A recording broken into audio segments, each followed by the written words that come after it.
Derviş oldum, bu alemi gezerim. Sultanlar sultanı şahı ararım.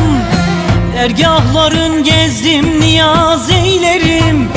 Şah Hüseyin gibi piri ararım, dost ararım. Bir sultan abdalı ulu divanda, İmam Hüseyin'i yüce mekanda. Arabistan, Kerbela'da ve Fas'ta, şehir şehir ben pirimi ararım, dost ararım.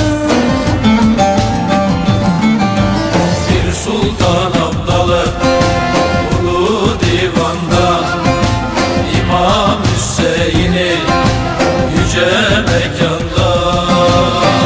Arabistan, Kerbela'da ve Fas'ta, şehir şehir ben birimi ararım, dost ararım.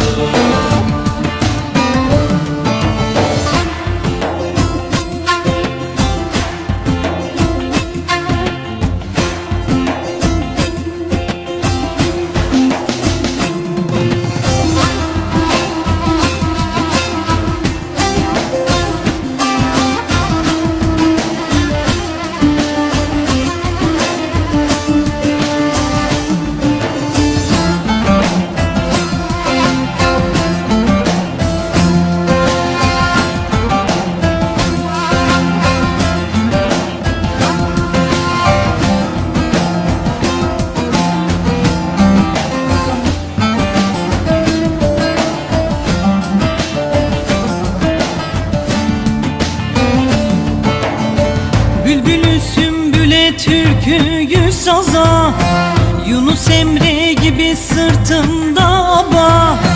Mevlana misali Konya'da dağda, şehir şehir ben pirimi ararım, dost ararım.